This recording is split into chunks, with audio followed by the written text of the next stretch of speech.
Hi hello எல்லோரும் எப்படி இருக்கீங்க? நான் உங்கள் ஜெஸ்ஸி.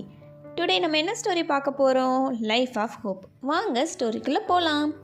ஒரு நாள் ஃபார்மர் அவங்க ஃபேமிலி கூட வாழ்ந்துட்டு இருந்தார் ஒரு வில்லேஜில். அந்த பூமியில் ரெயின் இல்லாமல் ரொம்ப மந்தாக வெயில் மட்டும்தான். அதனால் விவசாயமும் பாதிச்சுது. வில்லேஜில் இருக்கிறவங்க எல்லாருமே ரொம்ப சேடாக ஃபீல் பண்ணிகிட்டு இருந்தாங்க. எல்லோரும் ரெயினுக்காக வெயிட்டிங். ஆனால் ரெயின் வரவே இல்லை. யாருக்குமே இனிமேல் ரெயின் வரும்னு நம்பிக்கையும் இல்லை.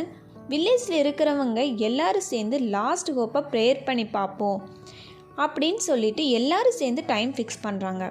அப்போ ஃபார்மர், அவங்க ஃபேமிலி, 6 வயசு குழந்த சாரா எல்லாருமே சேர்ந்து கத்தி அழுது ப்ரேயர் பண்ணுறாங்க.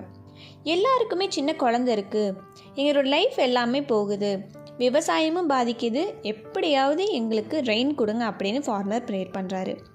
அதே மாதிரி ஒய்ஃபும் ப்ரேயர் பண்ணுறான். அந்த 6 வயசு குழந்தை சாராவும் ப்ரேயர் பண்ணுறான். எங்கள் அப்பா அப்செட்டாக இருக்கார், அதை என்னால் பார்க்க முடியல, உங்களால் கண்டிப்பாக எங்கள் வில்லேஜுக்கு ரெயின் அனுப்ப முடியும் அப்படின்னு சொல்லி ப்ரேயர் பண்ணுறான்.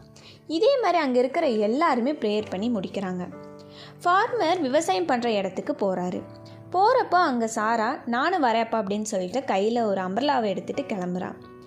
சாரா, எதுக்கு அம்பர்லாவை எடுத்துகிட்டு வர, வெயில் மறைய போகுது, இதுக்கு மேலே ரெயின் வராது அப்படின்னு சொன்னதும் அந்த பொண்ணு, நம்ம காட்கிட்ட ப்ரேயர் பண்ணியிருக்கோம், கண்டிப்பாக ரெயின் வரும் அப்படின்னு சொன்னது அவங்க அப்பாவுக்கு கஷ்டமாக போச்சு. இங்கே பாரு சாரா, ப்ரேயர் பண்ணினது ஒரு ஹோப்காக மட்டும்தான், நீ நம்பு, ஆனால் இன்றைக்கி நடக்கும்னு நீ நினச்சி ஒரி பண்ணிக்காத அப்படின்னு சொல்லிட்டு அம்ப்ரலாவை வாங்கி ஹோல்டு பண்ணி வீட்டில் வச்சுட்டாரு. திடீர்னு அன்றைக்கு நைட் ரெயின் வந்ததும் அவங்க அப்பாவுக்கு ஒரே வியப்பாக போச்சு. அவங்க சாராவை நினச்சி ரொம்ப பெருமைப்பட்டார். அவள் ஹோப்போடு இருந்தனால கண்டிப்பாக அவன் நினச்சது நடந்துச்சுன்னு சொல்லி அவங்க அப்பா ரொம்ப ஹாப்பியாக ஃபீல் பண்ணார். அந்த வில்லேஜில் இருக்கிறவங்க எல்லாருமே சேர்ந்து முழு நம்பிக்கை இல்லாமல் தான் ப்ரேயர் பண்ணாங்க. ஆனால் அந்த 6 வயசு பொண்ணு சாரா நம்பிக்கையோட ப்ரேயர் பண்ணனா. இதில் நம்ம ஒன்று தெரிஞ்சுக்கணும்.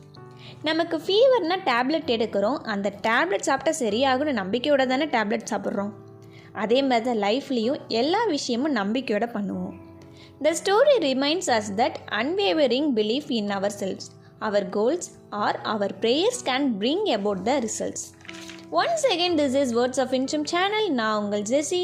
இதுவரைக்கும் சப்ஸ்கிரைப் பண்ணாதவங்க சப்ஸ்கிரைப் பண்ணிக்கோங்க, லைக் பண்ணாதவங்க லைக் பண்ணிக்கோங்க, ஷேர் பண்ணாதவங்க ஷேர் பண்ணிக்கோங்க. மீண்டும் சந்திப்போம்.